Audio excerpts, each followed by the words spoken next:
New York Giants head coach Brian Daboll named Tyrod Taylor as the team's starting quarterback ahead of Tommy DeVito. Why was the decision made, and what effect does it have on the team and on the team's quarterback position, both for the short term and for the long term? I'm going to break all that down for you coming up next on this special edition of the Locked On Giants podcast. You are Locked On Giants, your daily New York Giants podcast. Part of the Locked On Podcast Network, your team every day.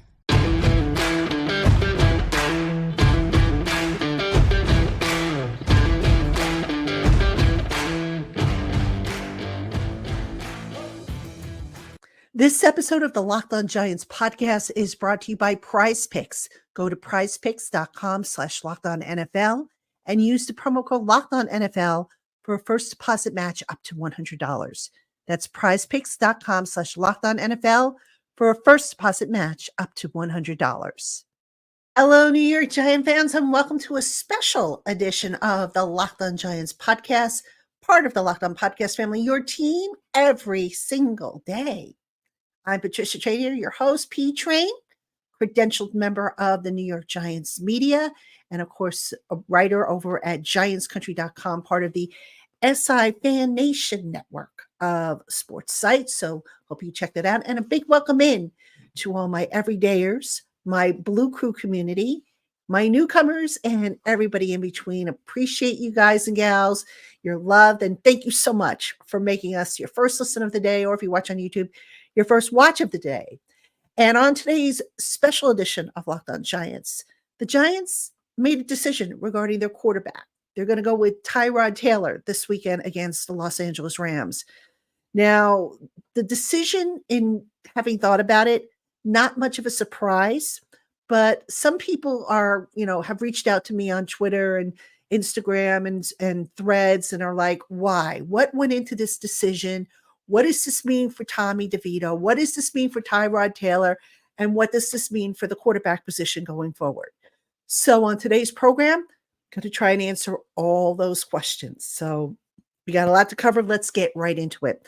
And we're going to start off with, why did Brian Daboll make the decision to go with Tyrod Taylor? Now, if we go back to Monday's game against the Eagles, Tyrod's numbers weren't that much more impressive than what Tommy DeVito logged in his first half of football that he played. Tyrod got them on the board, not just with field goals, but with touchdowns, a couple touchdown drives. So Daboll, looking for a spark, like what he saw from Tyrod Taylor. So the decision was made. But I think there's more to this decision than what Daboll is willing to admit. And this is just my theory based on what I know to be true, what I have heard, and just common sense. But with 2 games remaining in the 2023 season for this Giants team and nothing to play for, if you think about it, all right? The playoff hopes, however slim they were, ended with the loss to the Eagles. Daboll kind of needed a carrot to dangle in front of his team. Now, some of you will say, well, they're paid, they're professionals. They shouldn't need any kind of carrot or any kind of motivation. You'd be surprised at the dynamics in a locker room, especially when these guys are constantly going through the rigors of getting ready for a game, studying, lifting weights, practicing, going to meetings, all that stuff, and then have nothing to show for it at the end of the week when they could just walk home with a loss. All right. So I think to a degree, Daboll realized he needed an extra carrot, an extra bonus to dangle in front of the team to kind of, say, hey, guys, look, we might not have anything to play for other than pride, but let's go out there and let's put our best foot forward. And with putting Tyrod Taylor into that position as the starting quarterback, I go back actually a few weeks ago, coming out of the bye, when Tyrod was eligible to come off of IR, and Daboll made the decision to stick with Tommy DeVito, who at the time had won 2 games in a row. He was the hot hand. And just, in listening to some of the players talk, you got the impression that they preferred Taylor's experience over DeVito's inexperience. Now, nobody was going to come right out and say that on the record, but that was the impression I got. So here we are, fast forward, no, a guy shouldn't necessarily lose his job because he struggled, because it wasn't all on Tommy DeVito. Let's be honest here. DeVito is not the reason why the Giants lost to the Eagles. Just as you could say that he's not the reason why they lost to the Saints. Now, that said, football is played by 11 guys on offense, 11 guys on defense, and 11 guys on special teams. And can we honestly sit there and say that DeVito, was the reason why they should have won? Probably not. All right. Because his performance kind of got washed in with the rest of the, subpar performances we saw. So Brian Daboll, in trying to light a fire under the locker room, I mean, having seen what Taylor did against the Eagles, which again wasn't a world beater, but it was better than what DeVito turned out, Daboll had to stick with Tyrod. It was just the only decision that he could make, the right decision to make. And now, you get veterans in there who are like, okay, Tyrod gives us as good a chance as any to win. So, now maybe you don't have to worry about guys mailing it in these last couple of games, even though, again, there is nothing to play for if you're the Giants. So I think that was a big factor in Daboll's decision to go with Tyrod Taylor over Tommy DeVito. Now, there's another thing that I want to point out from a coaching perspective that I think gets lost in the wash, so to speak. With Tommy DeVito playing under center, he didn't do badly, but, we didn't see a whole lot with the deep ball. There were some throws that he was missing.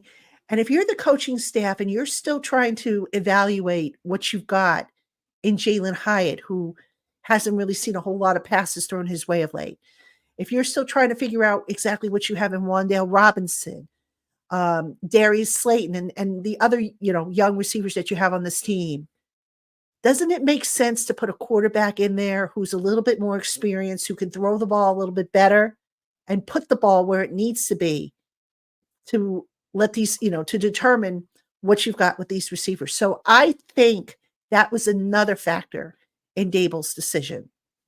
All right. That's just my theory. I don't have any proof of that. It's just a theory that, see what you've got. Also, that trickles down to the offensive line, if you think about it. Now, we all know, I think, that the offensive line is going to need some overhauling. But could some of these guys that are currently starting, like, for example, Ben Bredesen, Tyree Phillips, are they good enough to maybe be backups next year? So that's another factor. You have a guy in Tyrod Taylor who doesn't hold on to the ball as long as DeVito was holding on to it. So maybe that was another factor. You can factor in the tight ends. I mean, they know what they've got with Darren Waller, obviously. Daniel Bellinger, a young tight end, getting him involved in the mix. So just really a trickle-down effect. When you have a veteran in there, it does allow you to maybe evaluate the rest of what you've got on offense, especially when you have a guy who can get rid of the ball quickly, who's more decisive, who can put the ball where it needs to be, and who, for the most part, can make smart decisions. DeVito was showing signs of that, but maybe not enough for Daboll to say, I'm going to stick with this kid going forward. Now, that being said, what about Tommy and his future with the Giants? We're going to talk about that right after this. Hey, Giant fans, these days, every new potential hire can feel like a high-stakes wager for your small business. You want to be 100% certain that you have access to the best qualified candidates, right? So that's why you have to check out LinkedIn Jobs. LinkedIn Jobs helps you find the right people for your team faster and for free. I've used LinkedIn Jobs in the past to find writers and editors for Giants Country, the site that I run over on Fan Nation. And the process is not only super easy, but a big time saver. All you have to do is add your job and the purple hashtag hiring frame to your LinkedIn profile. And simple tools like screening questions make it easy to focus on the candidates with just the right skills and experience so that you can quickly prioritize who you want to hire and talk to. So don't spend time sorting through endless resumes and dead-end leads. Put LinkedIn jobs to work to you today for free by visiting linkedin.com/lockedonNFL. Terms and conditions apply. All right, everybody, welcome back to the Locked On Giants podcast. I'm your host, Patricia Traina, P-Train, and this is a special edition of Locked On Giants. This one wasn't planned, although in retrospect, I probably should have put it in the schedule, but currently we have the interview that we did with Gene Clemens. That's running right now on YouTube in addition to this show. And then, of course, we will have Crossover Thursday. That will drop tomorrow, our weekly crossover show that we do with the opponents. So Doug McCain of Locked On Rams will be with me, and we will break down the Giants and Rams game coming up on Sunday at MetLife Stadium. But for now, we're talking Giants quarterbacks. And, you know, this decision with Tyrod Taylor, what does it mean for Tommy DeVito moving forward? Okay, here's what it doesn't mean. It doesn't mean that Tommy DeVito is done with the Giants. This doesn't mean that, you know, the Giants are going to kick him to the curb at the end of the year. I don't see that happening. What Tommy DeVito attempted to do, and I think to a degree he achieved that success in trying to do this, is he wanted to show he belonged in the NFL. Now, was he polished? No. I mean, remember, this is a guy who initially wasn't even supposed to be on the field this year. He was supposed to sit on the practice squad and develop. And he got pressed into action, you know, late, if you think about it, you know. So Tyrod goes down, Daniel Jones goes down, and it was up to DeVito, to kind of step in and deliver the goods. And the Giants, recognizing that they have him under contract for next year, they figured, okay, let's see what the kid has. And they did just that. They put him on the field, and he didn't do too badly. He had the 3-game winning streak, you know, kept them competitive. He didn't really embarrass himself. The ball security, you know, was pristine. I don't think he turned the ball over at all, especially, you know, once that 3-game winning streak started. So there was enough there to like and be intrigued by. Now, that being said, there were also shortcomings to his game, stuff that I believe he's going to work on in the offseason and into next year. So where does this leave Tommy DeVito? Well, I've always said that DeVito could potentially work himself into the conversation for QB2 on this team. Now, just backing up a little bit here, Taylor is going to be an unrestricted free agent after this season. I do not think the Giants are going to re-sign him. I really don't. Joe Shane, the general manager, has already said that they're going to have to address the quarterback situation. Daniel Jones, of course, is coming off the ACL surgery. He may or may not be ready for the start of training camp. And even if he is ready for the start of training camp, you know he's not going to play in the preseason, which is going to open the door for DeVito and whether it be a veteran or a draft pick, however the Giants decide to address the quarterback situation. And I know a lot of you guys want it to be a draft pick. It could be a veteran. We don't know. And we won't find out yet for a while. So that being said, if Daniel Jones is not ready, and remember, Brian Daboll has already declared Daniel Jones is going to be the starter for 2024 once he is healthy. So if he doesn't play in the preseason and the Giants, let's say, have a rookie, let's say they bring in a rookie draft pick, maybe that youngster doesn't get a whole lot of snaps, or maybe that youngster splits snaps with DeVito. And if Jones is not ready to start the season, maybe the Giants say to themselves, okay, you know what? We're going to start DeVito to, you know, at the start of the season until Daniel is ready to go. And then we'll continue to bring, you know, a young quarterback along until he's ready. Sort of like what the Giants did years ago with Eli Manning. Eli Manning, you know, once they acquired him in the trade with the Chargers, Eli wasn't ready to start day one. And he didn't start day one. They waited until about halfway through the season before they put him in there. So just because, you know, if the Giants go out and draft a quarterback in the first round, that doesn't mean that that guy is going to be the starter day one, no matter how high he's drafted. I know, the feeling is they want amongst fans is that you want that to be the case. I don't think it will be. So DeVito has the potential to have a future here as QB2. Now, what happens if the Giants go and they sign a veteran instead? And they say, you know what? Instead of taking a quarterback in the first round, we're going to go in a different direction. Maybe we take a number one receiver or a pass rusher or an offensive lineman. So what happens then? Well, if they bring in an experienced backup, a veteran, chances are they're going to have film on the guy. They're going to know what he can do. Now, that doesn't mean that they won't sit him on the bench and keep him on ice until the start of the season. They'll get him some preseason snaps, I would think. But DeVito is going to have plenty of more opportunity to continue his development. And I know, I always say it, and I know a lot of people believe it because it's true that sitting on or practice reps are not the same as game reps. Preseason reps are not necessarily the same as regular season reps because you're not seeing the fancy, stunts and blitzes and defensive alignments that you would in the regular season. And in practice, you're also not, seeing the game tempo as quickly as it would be in a regular game. So I get that part of the argument. But again, I go back to what I said before, and that is DeVito wasn't supposed to even play this year. That he did was because, he was pressed into action. And you know what? He handled it well. He showed he belonged. He showed that, that the game wasn't too big or too fast for him. Was he perfect? No. Was he, somebody who was going to Wally Pip Daniel Jones or Taylor?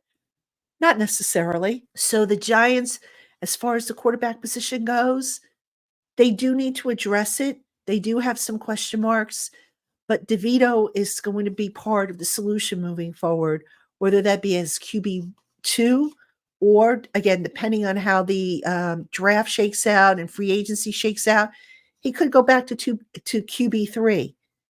Either way, I don't think that DeVito is going to be thrown to the side. I do think he's going to be on this roster and he's going to get his opportunity. All right. Now, coming up next, some final thoughts on the quarterback situation. So don't go anywhere. Hey, Giant fans, just because the Giants season is coming to an end soon doesn't mean that the fun of playing daily fantasy sports with PrizePicks has to stop. Because right now with basketball season underway, PrizePicks gives you a chance to pick combo projections across football and basketball from the Specials League, created specifically for combo projections featuring two or more players from different sports or leagues. And did you know that you can also play along with friends and family by checking out the community tab? PrizePicks is so easy to play. Just pick two or more players, predict their stats, and sit back and see how they perform. It takes less than 60 seconds to make an entry, and when you play with PrizePicks, you'll enjoy quick withdrawals, easy gameplay, and a wide selection of players and stat types. So what are you waiting for? Go to prizepicks.com/LockedOnNFL and use the promo code LockedOnNFL for a first deposit match up to $100. That's prizepicks.com/LockedOnNFL. And that promo code is LockedOnNFL for your first deposit match up to $100. PrizePicks, daily fantasy sports made easy. Hey, Giant fans, Locked On has launched the first ever national sports 24/7 streaming channel on YouTube. Locked On Sports Today is here for you all day, every day, covering the top sports stories of the day with the local experts of Locked On, plus our national shows covering every league. Go to Locked On Sports Today on YouTube and subscribe to the first ever national sports 24/7 streaming channel. All right, everybody, welcome back to this special edition of Locked On Giants, an emergency podcast, if you will, one that didn't really plan it, but it's here because I do try to keep you guys up to date on the biggest stories on the New York Giants. And this one, the quarterback decision, even though it's, we're talking backup quarterbacks, it's fairly significant because a lot of people, again, not understanding why the move was made, a lot of people disagreeing with it, a lot of people having questions. So hopefully over the course of this podcast, I've resolved some of those questions for you, given you something to think about. Whether you agree or disagree, that's fine. But, just trying to give you what I think is the thought process by the Giants. All right, some final thoughts now on the quarterback situation.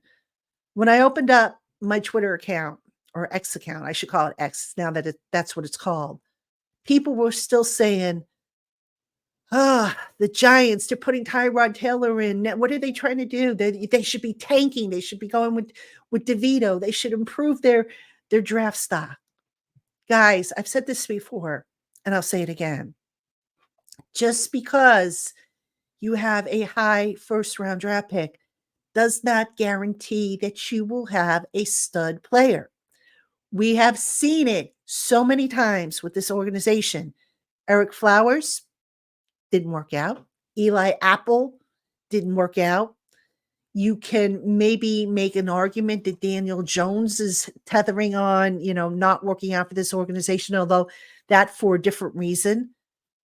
Having a top 5 or a top 10 draft pick doesn't mean anything. What it does mean is you can say, okay, well, you got a better chance of getting the player that you want, especially if you don't have a lot of competition in front of you. Although who's to stop, a situation like what the Giants had a few years ago when they wanted Jack Conklin and Leonard Floyd and teams leapfrogged over them to get those players. So you never know with the draft. The whole thing with the draft is to do your homework, to have your list ready, and take the right player that fits what you want. Now, here's something else to think about when it comes to the quarterback situation. I don't have any concrete proof of this. This is just a hunch based on the buzz that I keep hearing. I would not be surprised if at the end of the season, Mike Kafka, the offensive coordinator, leaves his team, whether it be mutual or otherwise. If that happens, I would not be surprised if Shea Tierney, currently the quarterback's coach, gets promoted to offensive coordinator. So what that means is you now would have Brian Daboll and Shea Tierney, assuming he does get the offensive coordinator position, in charge of the offense, which means that if they bring in a new quarterback, whether that be in the first round, whether that be in the second round or the third round or whatever, Daboll and Tierney are going to be the two guys developing that quarterback. All right, so think about it for a second. Daboll inherited Daniel Jones from a previous regime, and he tried to make a go of it.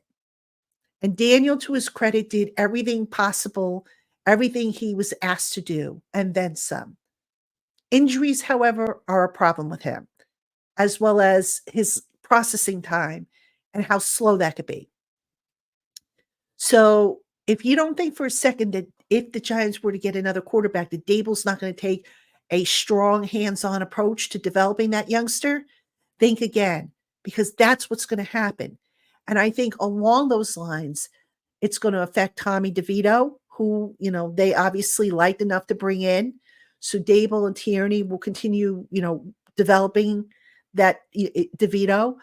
And if they bring in a veteran, which I think they might bring in a veteran in addition to possibly a draft pick, they're going to be more hands-on than ever before.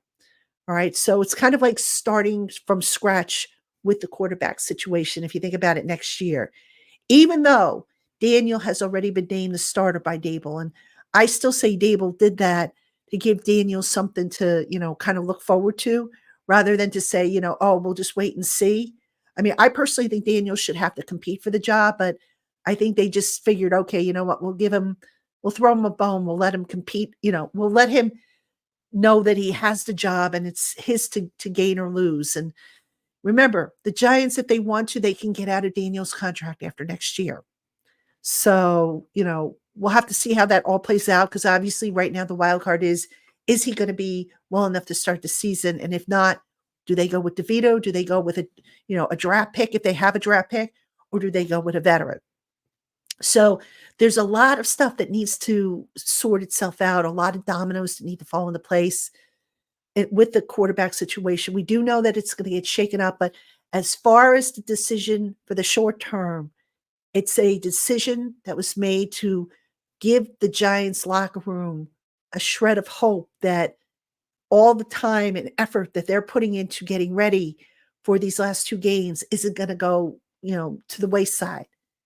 And, that's not, again, that's not a knock on DeVito, because DeVito worked hard and, did everything that was asked of him. But sometimes, if you're desperate, you want somebody who's been there, done that, and seen a little bit more than the guy who is relatively new on the job.